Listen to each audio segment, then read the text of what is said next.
오늘 저는 누가복음 4장 16절 이하의 말씀을 중심으로 성령과 하나님 나라의 사역이라는 제목으로 말씀 나누겠습니다. 같이 한번 제목을 읽어보실까요? 시작. 성령과 하나님 나라의 사역. 하나님 나라는 주님께서 외치신 근본적인 메시지였습니다. 시작. 하나님 나라는 주님께서 외치신 근본적인 메시지였습니다. 사랑하는 성도님들, 왠지 하나님 나라 그러면 거리가 먼 것 같습니다. 저 천국이나 죽으면 가야 될 곳, 그리고 이 땅에 살면서 우리랑 거리가 먼 곳이 하나님 나라인 것 같은 생각이 듭니다. 그런데 우리 예수님께서는 하나님 나라를 이렇게 말씀하십니다. 내가 하나님의 성령을 힘입어, 시작. 내가 하나님의 성령을 힘입어 귀신을 쫓아내는 것이면 하나님의 나라가 이미 너희에게 임하였느니라. 성령을 힘입어서 귀신을 쫓아내면 하나님 나라가 이미 우리 가운데 임했다라는 것입니다. 예수 이름으로 귀신을 쫓아내면 하나님 나라가 이미 그 가운데 임재했다라는 것입니다. 한번 저를 따라해 보실까요? 나사렛 예수 이름으로 명하노니 귀신은 떠나갈지어다. 그럼 이곳에 하나님 나라가 임하는 것입니다. 어둠이 떠나가고 하나님의 영광의 광채가 귀신을 쫓아낸 자리에 강력히 임한다라는 것이죠. 성경에 보면 우리 예수님은 사역하실 때 성령님과 함께 사역하십니다. 아예 물침내 받으실 때 하늘문이 열리고 성령 하나님이 비둘기처럼 임재하십니다. 그리고 성령과 함께 성령에 이끌려 광야에 가서 우리 누가복음 4장에서도 원수마귀의 도전을 받습니다. 유혹을 받습니다. 모두 말씀으로 물리치시죠. 예수님이 나 사탄아 물러가라 했더니 사탄이 떠나가고 천사가 나타나서 예수님을 수종듭니다. 하나님 나라가 그 가운데 임하는 것이죠. 그리고 성경은 이야기합니다. 우리 주님이 마태복음, 마가복음 1장에 계속 선포되는 메시지는 뭐냐면 때가 찼고 하나님의 나라가 가까웠으니 그 다음 맨 밑에 줄 읽어볼까요? 시작. 회개하고 복음을 믿으라 하시니라. 자, 이제 때가 가까이 왔고 하나님 나라가 점점 가까이 오고 있으니까 저와 여러분들이 될 것이 있는데 그것은 회개하고 예수를 믿으라는 것입니다. 즉 회개하고 예수 믿을 때 하나님의 나라가 그 가운데 임재한다는 것입니다. 아예 오늘 읽었던 성경은 뭐라고 그러는가? 우리 성령 하나님이 우리에게 임하시면은요, 성경을 펼치셔서 이사야서 61장 1절 이하를 인용하시면서 오늘 본문 예수님이 읽으신 것입니다. 주의 성령이 나에게 임하셨으니. 저와 여러분들 오늘 이 밤에 기도하면 주의 성령이 우리에게 임하실 것입니다. 왜 임하시는가? 한번 저를 따라해 보실까요? 가난한 자에게 복음을 전하고, 두 번째는요, 포로된 자에게 자유를 주시고, 세 번째, 눈먼 자에게 다시 보게 함을 전파하고, 눈먼 자에게 다시 보게 함을 네 번째, 눌린 자를 자유케 하심. 눌린 자를 자유케 하심. 성령이 임하시면 어떤 일이 벌어지는가? 육신적으로 가난하고 영적으로 가난하고 물질적으로 힘든 사람들이 있다면 그들에게 복음을 증거하게 되는 것이고요. 포로된 자가 있다면 마귀로부터 포로된 자가 자유케 되는 것이고요. 영적으로 눈먼 자가 있으면 눈을 뜨게 되어 있고요. 눌린 자가 있으면 예수 그리스도의 영이 임하면 오늘 이 시간에 눌린 자가 일어난다는 것입니다. 이것이 하나님 나라에 하나님이 주시는 은혜라는 것입니다. 사랑하는 성도님들, 오늘 이 시간에는, 이 시대에는 이런 사역을 누가 하십니까? 성령 하나님이 하시고 계시다는 거예요. 예수님이 하나님의 나라는 마귀를 쫓아낼 때 임하신다, 회개할 때 임하신다, 예수 믿을 때 임하신다고 그랬습니다. 성령이 임하면 눌린 자를, 아픈 자를, 눈먼 자를 고치시고 치료하신다는 거예요. 그 2000년 전에 우리 예수님이 하셨던 사건을 이제는 내가 아버지께로 가는 것이 우리 예수님 말씀이죠. 너에게 유익이라, 내가 가면 성령 보내주신다고 그랬습니다. 그렇다면 성령님이, 우리 예수님이 하나님 나라 사역하셨던 것을 저와 여러분을 통하여 하신다는 것입니다. 오늘 이 성령 사역 아카데미의 마지막 날입니다. 그래서 종합 정리편이 되겠습니다. 우리는 왠지 성령 사역하면은 왠지 은사가 나타나고 귀신 쫓아내고 이런 거로 생각합니다. 맞습니다. 근데 아까 읽었던 말씀처럼 귀신이 쫓겨나고 예언을 하고 성령의 은사가 나타나면 그곳에 하나님의 나라가 임재한다는 것입니다. 짧게 10가지를 압축해서 말씀드립니다. 첫 번째, 하나님의 나라는 성령과 어떤 관계가 있는가? 전도 사역을 감당하신다. 시작! 전도 사역을 감당하신다. 고린도전서 2장 4절로 5절 말씀을 제가 빨리 읽어드리겠습니다. 내 말과 내 전도함이 설득력이 있는 지혜의 말로 하지 아니하고 다만 성령의 나타나심과 능력으로 하여. 5절은 같이 읽어볼까요? 시작. 너의 믿음이 사람의 지혜에 있지 아니하고 다만 하나님의 능력에 있게 하려 하심이라. 성령님이 나타나셔서 능력을 주신다라는 것입니다. 즉 전도는 내가 하는 것이 아니라 성령 하나님의 능력을 한다라는 것입니다. 하나님 나라 가면은요, 모든 사람들이 예수님을 구세주라고 선포합니다. 믿으십니까? 하나님 나라는 예수님을 인격적으로 믿고요, 하나님 나라는 김영건 목사가 설교하지 않습니다. 왜냐하면 예수님이 계시기 때문에 어떤 설교자가 그 앞에서 설교하겠습니까? 우리가 직접 예수님의 음성을 들을 수가 있는 것입니다. 천국 가면은요, 아까 우리 대표 기도 우리 장로님 잘하셨는데 기도도 없습니다. 왜냐하면 하나님 아버지가 계시기 때문에 하나님 아버지께 바로 대화할 수 있는 곳이 저 천국이라는 것이죠. 그런데 사도행전 5장 42절을 보면 이런 말이 나와요. 그들이 날마다 성전에 있든지 집에 있든지, 즉 성전 교회에 와든지 집에 있든지 예수는 그리스도라고 가르치기와 전도하기를 그치지 아니하였다. 자, 2000년 전에 초대교회 성도들의 모습입니다. 교회에 오든지 집으로 가든지 또는 그 중간에 길에 걸을 때마다 예수는 구세주라고, 예수가 그리스도라고 전도하기 시작합니다.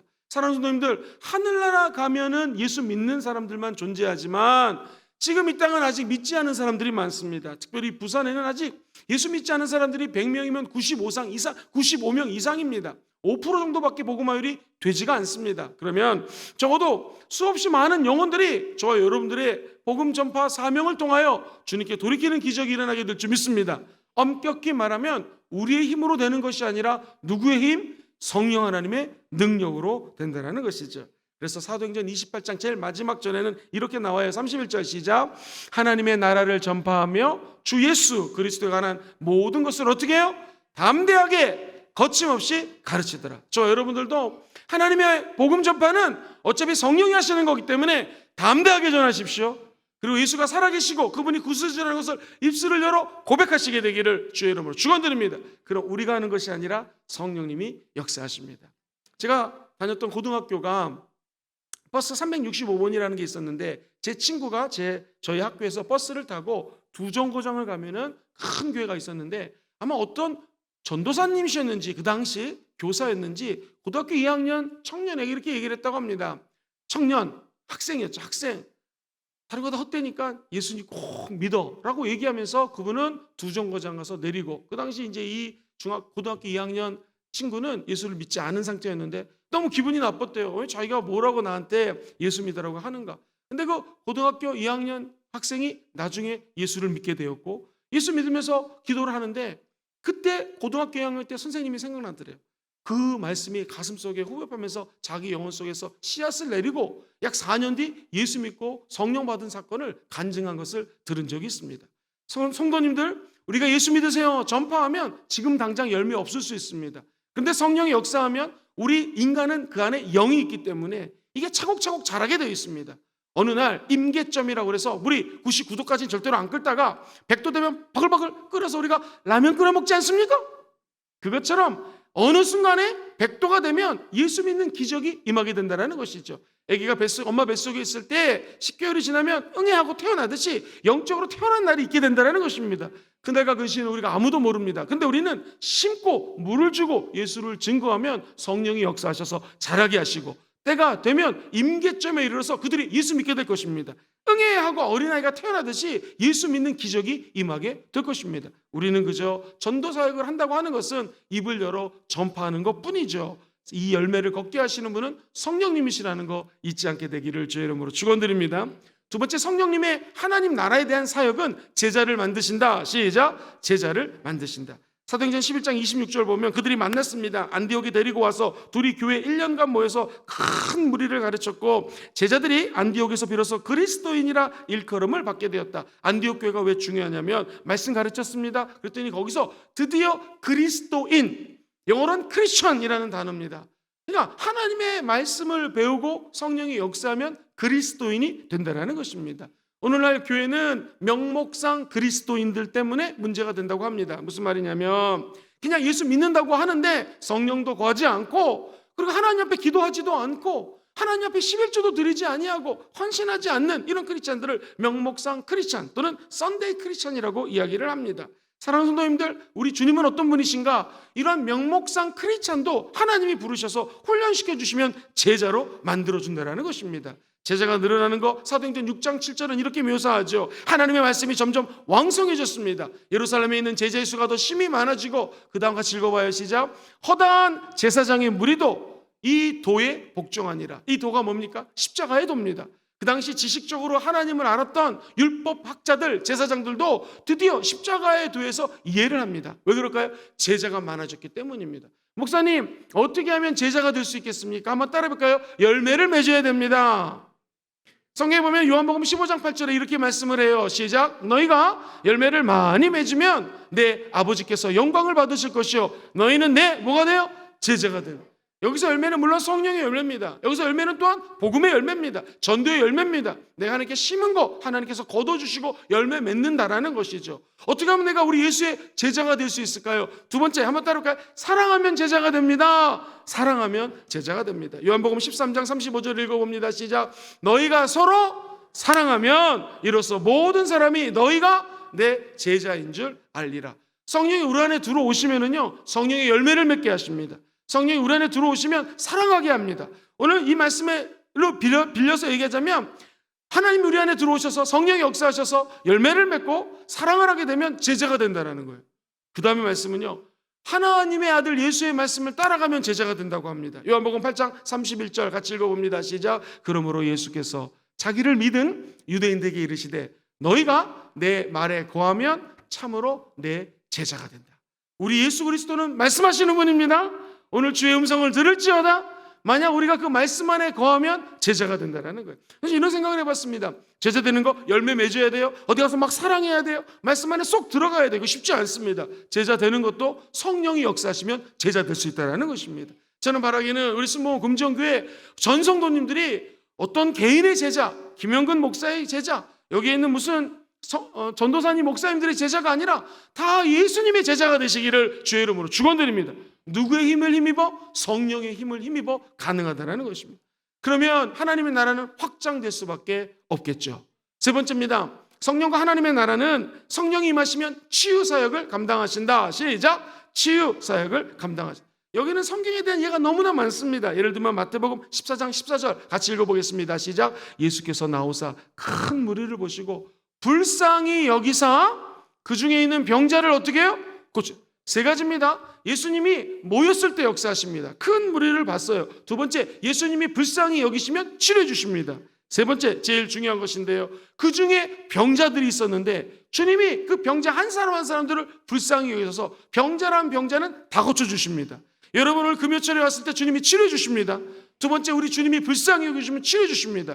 우리 하나님께서는요, 인간이 생각할 때는 이분은 병자, 나는 병이 없어 할 수 있지만 사실 우리 안에는 내적인 질병이 많습니다. 보이지 않는, 눈에 보이지 않는 질병들이 많습니다. 어렸을 때부터 상처 입었던 것들, 누구에게 지기 싫어하는 어떤 이런 비교의식, 열등의식 또는 우열의식 이런 것들이 다 있습니다. 근데 주님께서는 그 병 제목 하나하나를 다 아십니다. 주님이 불쌍히 여겨주시면 어떤 병이 있다 할지라도 우리 주님은 고쳐준다는 것이죠. 거꾸로 얘기하면 하나님의 나라가 성령을 통해 임재한다. 이 말은 우리가 모일 때 성령이 역사하시고 우리 안에 있는 모든 질병까지도 치유해 준다는 거예요. 스모 금정교회가 예배 드릴 때마다 이 역사가 나타났으면 참 좋겠습니다. 그럼 우리는 어떻게 해야지 치유받을 수 있을까요? 마태복음 14장 36절은 이렇게 얘기합니다. 시작. 다만 예수의 옷자락이라도 손을 대게 하시기를 간구하니 손을 대는 자는 다 나음을 입었느니라. 이것을 마가복음 혈류병 여인이 예수님이 지나간다는 소문을 듣고 결단합니다. 예수님이 옷자락을 만집니다. 그 자리에서 치유가 되는 것처럼 오늘 말씀 예수의 옷자락에 손만 대도 나을 것이라고 믿는 사람은 치유가 됐다는 거예요. 오늘 저와 여러분들이 어떤 마음으로 나가야 되는가? 우리 주님, 예수님 이곳에 계십니다. 주님의 옷자락을 만지는 심정으로 나가보십시오.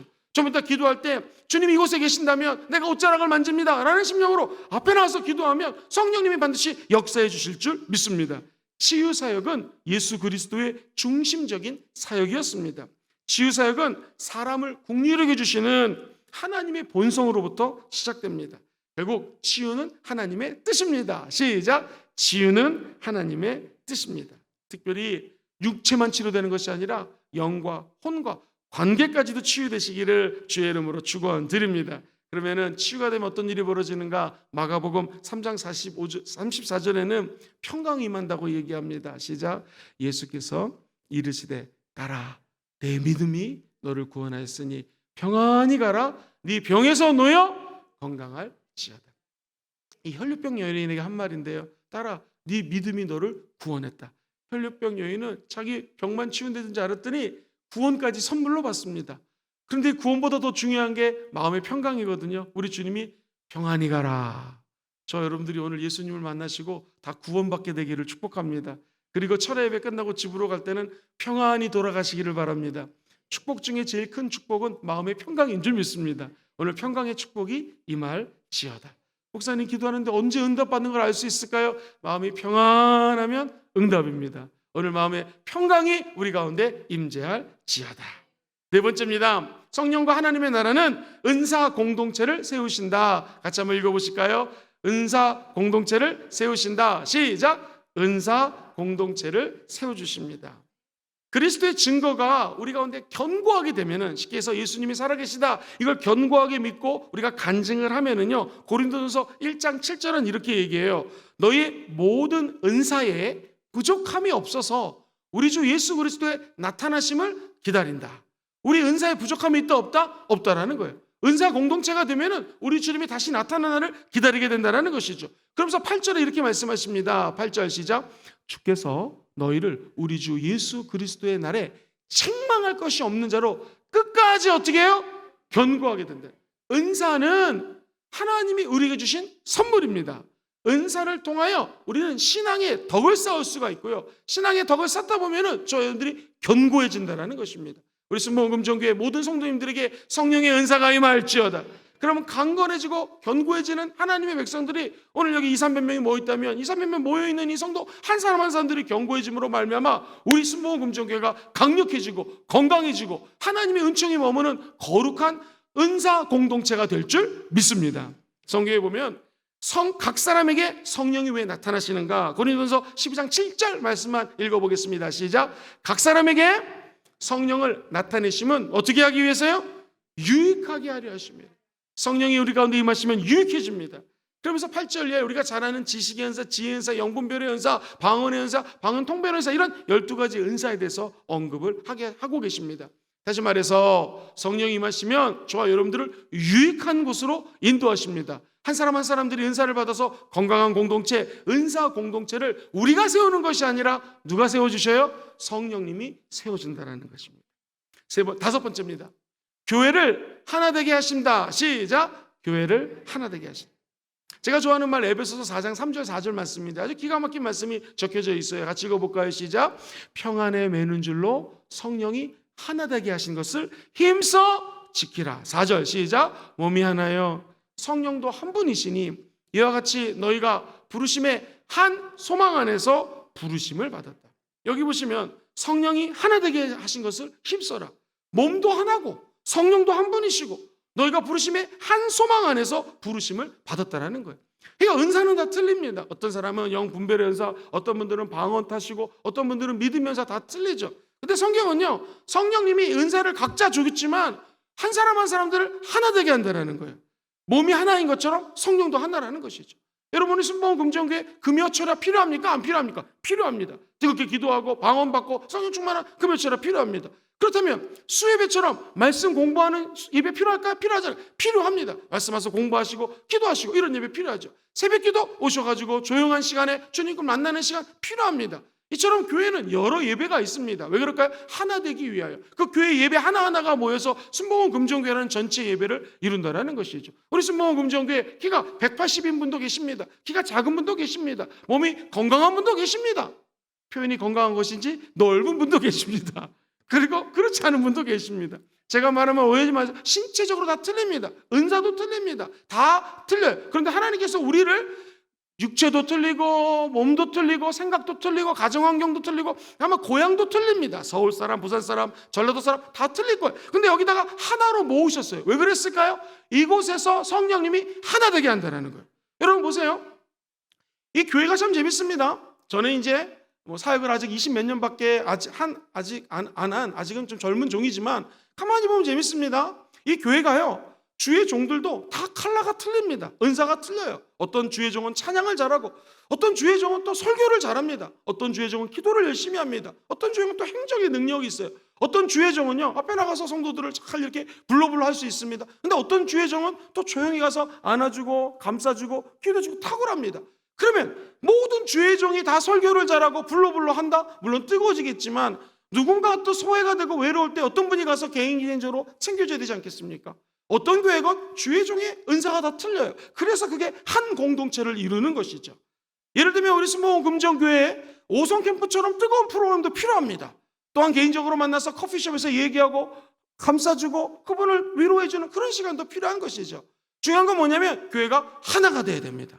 저와 스모원 금정교회 모든 성도님들이 다 틀립니다. 우리 교인이 1000명이라면 10가지 생각이 있어요. 근데 한 가지는 뭐냐면 한번 따라해볼까요? 본질을 향하여 나아가면 됩니다. 시작. 본질을 향하여 나가면. 본질이 뭐냐 이것이죠. 본질이 십자가입니다. 본질이 성령입니다. 본질이 하나님이십니다. 본질이 말씀이십니다. 할렐루야.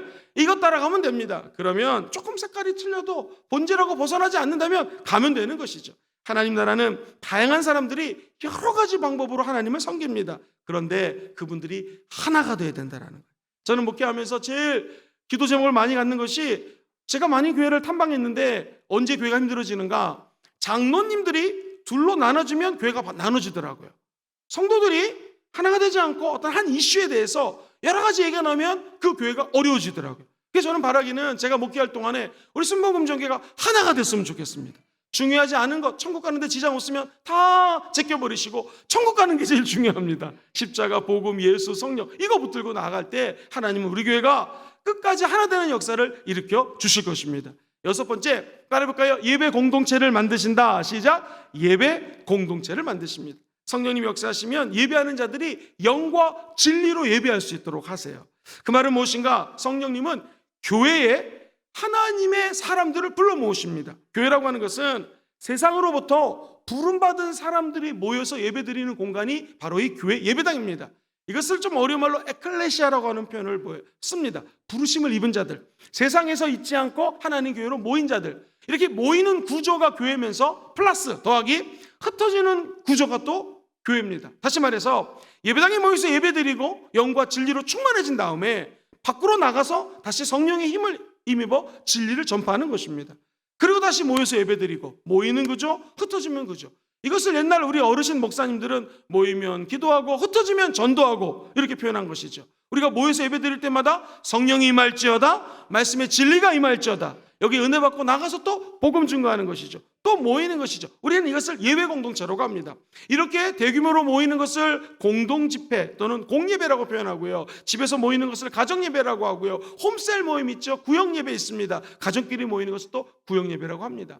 그러므로 우리 사랑하는 순복음 금정교회가 모일 때마다 성령이 역사하시고, 앞으로 구역 예배가 재개가 되면 구역에서 모일 때마다 성령님이 춤을 추며 기뻐하는 예배를 드리시기를 바랍니다. 가정에서도 아주 짧게 예배를 드리셔도 성령이 그 공간에 임재하는 예배 공동체, 우리가 온 목숨을 걸고 예배 공동체로 회복되면 성령님은 우리를 통하여 하나님의 나라를 확장시켜 주실 것입니다. 아무리 바빠도 로마서 12장 1절 한번 읽고 싶습니다. 같이 읽어볼까요? 시작. 그러므로 형제들아, 내가 하나님의 모든 자비하심으로 너희를 권하노니 너희 몸을 하나님이 기뻐하시는 거룩한 산 제물로 드려라. 우리 몸을 어떻게 해요? 산 제물로 드려라. 마지막 줄 시작. 이는 너희가 드릴 영적 예배니라. 그렇습니다. 우리가 오늘 이 밤에 모여서 우리의 몸을 거룩한 산 제물로, 살아있지만 마치 구약의 제사 드릴 때 제물과 같은 마음으로 주님께 드리는 것이죠. 그러면 우리가 죽고 우리 안에 계신 예수가 살아납니다. 그러면 성령님의 하나님의 나라가 성령을 통하여 확장 일로를 걷게 될 줄 믿습니다. 7번째입니다. 성령과 하나님의 나라는 평화를 가져오신다. 시작. 평화를 가져오신다. 이 말이 참 멋있습니다. 왠지 성령 사역, 성령 충만한 교회 하면은 우리 교회 안에서만 예배드리고 은사가 나타날 것 같은데, 진짜 성령님이 하시는 일은 우리에게 평화를 준다는 것입니다. 예를 들면 미가서 4장 3절 같이 읽어볼까요? 시작. 그가 많은 민족들 사이의 일을 심판하시며 먼 곳 강한 이방 사람을 판결하시리니 무리가 그 칼을 쳐서 보습을 만들고 창을 쳐서 낫을 만들 것이며, 그 다음 시작. 이 나라와 저 나라가 다시는 칼을 들고 서로 치지 아니하며 다시는 전쟁을 연습하지 아니하고. 할렐루야. 수많은 전쟁, 수많은 다툼, 수많은 분쟁, 이 소식이 이 세상에 가득합니다. 그런데 전 세계가 평화의 공동체가 되기를 성령님은 원하신다라는 것이죠. 우리가 기도해야 됩니다. 러시아가 침략해서 우크라이나 전쟁을 하고 있는데 언제 끝날지 모릅니다. 하나님 평강이 임하게 도와주시고 성령이 그 두 나라에 역사해 주셔서 정치적인 경제적인 모든 이념들과 사상들이 배제되고 하나님의 평강이 임하게 도와주옵소서. 성령님이 역사하실 줄 믿습니다. 가정도 부부가 또는 부모님과 자녀가 사이가 안 좋을 때 평강이 깃들 수 있도록 해주시는 분은 우리 성령님이시라는 것입니다. 그러므로 성령이 역사하면 하나님 나라가 임하는데 그 징표가 평화라는 거 잊지 않게 되기를 주의 이름으로 축원드립니다. 그래서 화평케 하는 자는 복이 있나니 너희가 온유한 자고 화평하기 때문에 땅을 기업으로 받을 것이라고 성경은 약속한 것입니다. 한번 큰 소리로 따라 봅시다. 성령님과 하나님의 나라는 평화입니다. 평화처럼 소중한 게 없습니다. 여덟 번째, 성령님과 하나님의 나라는 정의를 이루십니다. 사회 정의를 이룬다라는 거예요. 예를 들면 아모스 5장 24절에 이런 말씀이 있죠. 같이 읽어볼까요? 시작. 오직 정의를 물같이 공의를 마르지 않는 강같이 흐르게 할지어다. 사랑하는 성도님들, 성령 하나님의 나라는, 하나님의 나라 사역은 교회 안에만 갇혀 있지 않습니다. 성령님은 하나님이신 거 믿으십니까? 하나님은 천지를 창조하신 분이십니다. 그렇다면 전 열방이, 전 세계가, 사회가 정의롭게 되기를 주님은 원하신다라는 것입니다. 어떤 우리나라에서 제일 유명한 경영 컨설턴트의 이야기를 간증을 들었습니다. 이분이 일본에 있는 대기업, 여러분들 이름만 대면 아는 대기업입니다. 자리라고 하는 JAL 비행기 회사 있죠. 그게 폭삭 망했던 적이 있습니다. 다시 회복이 됐거든요. 결정적인 이유가 뭔가, 어떻게 하면 우리 교회가 우리 이 회사가 회복될 수 있을까 고민하다가 외부 CEO를 모셔왔습니다. 일본의 저명한 CEO가 와가지고 그 회사를 맡게 됐는데 세상에 첫날 강의를 하는데 4시간 동안 정직하십시오, 정의로워야 됩니다. 근데 직원들이 이거 다 아는 말인데 1분만 해도 될 거를 왜 4시간이나 하는가? 두 번째 날 와서 교육하는데 6시간을 정직해라. 직원들이 짜증이 났다고 합니다. 저거 1분만 해도 될 걸 또 오늘 6시간 강의한다고 그랬습니다. 그런데 작년에 2월금이 넘어왔다가 올해 그 금액을 다시 그냥 편법은 아니지만 그냥 대충 해가지고 넘어가면 쉽게 서류를 정리할 수 있기 때문에 그렇게 하려고 했는데 갑자기 새로 오신 사장님 생각이 나는 거예요. 정직하라. 그래서 부서원들과 얘기를 해서 이 2월금 넣어서 여기서 완전히 털고 깨끗하게 투명하게 다시 내년도 이 계좌를 만들어가지고 돈을 단 1원이라도 새롭게 정직하게 하겠습니다. 다 팀원들이 좋다고 그랬대요. 그러고 나서 이 회사는 점점 회복이 됐다라는 것입니다. 굉장히 성경적이죠. 사랑하는 성도님들, 한 회사도 회복되려면 정직이 필요합니다. 한 교회도 부흥되려면 정직해야 됩니다. 정의로워야 됩니다. 하나님의 공의로움이 강같이 흐르는 교회가 될 때 하나님 이곳에 성령의 나라가 임한다라는 것이죠. 좋아요. 여러분들이 정직하지 못한 거 다 회개하시고 이제 오늘 밤 이후로는 정직하고 사회 정의를 위하여 정말 예수 믿는 사람의 삶을 살아갈 수 있도록 기도하는 밤 되기를 주의 이름으로 축원드립니다. 야고보서 1장 27절은 이렇게 얘기를 하죠. 시작. 하나님 아버지 앞에서 정결하고 더러움이 없는 경건은 곧 고아와 과부를 그 환난 중에 돌보고 또 자기를 지켜 새 속에 물들지 아니하는 그것이다. 약절을 돌보고 새 속에 물들지 않는 삶, 이걸 통하여 사회 정의가 구현된다는 거예요. 기억하십시오. 우리 성령님은 멋있는 분이십니다. 개인과 가정과 교회로 국한하지 아니하시고 성령이 역사하면 사회 정의까지 온 열방이 하나님의 거룩한 향기를 흩날리는데 성령님이 역사하실 줄 믿습니다. 이제 9번째입니다. 자연 환경을 보존하신다. 시작. 자연 환경을 보존하신다. 사랑하는 성도님들, 하나님이 아담과 하와를 창조하시고 그들에게 복을 주시고 생육하고 번성하고 땅에 충만하라, 땅을 정복하라, 그리고 바다의 물고기와 하늘의 새와 땅에 움직이는 모든 생물을 다스리라고 줬습니다. 원래 하나님이 창조하셨을 때는요, 오염도 없었고 모든 것들이 다 아름답고 깨끗했습니다.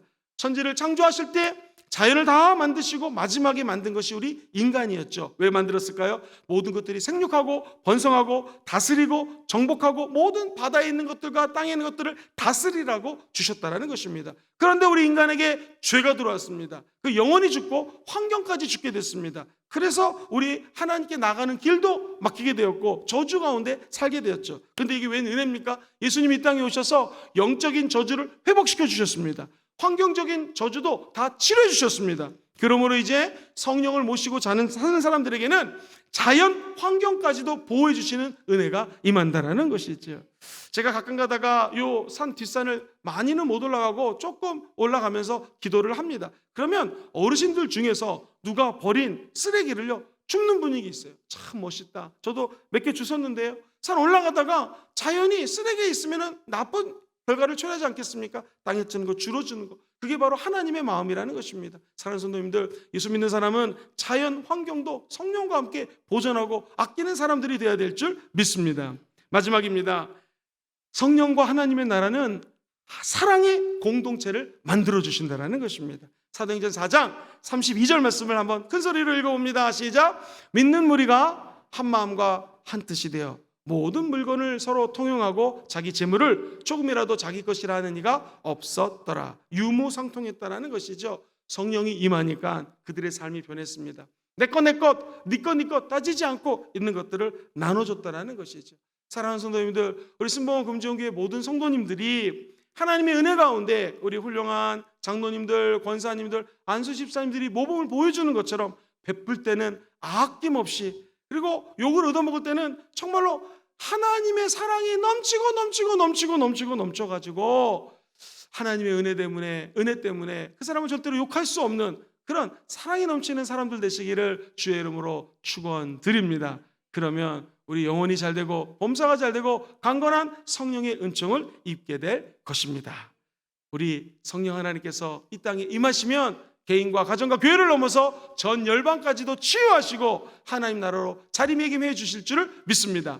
1번부터 10번을 한번 큰 소리로 외치고 기도하는 시간을 갖겠습니다. 하나님의 나라의 10가지 사역입니다. 첫 번째, 우리 같이 한번 스크린을 보시면서 1번부터 10번 읽어봅니다. 시작!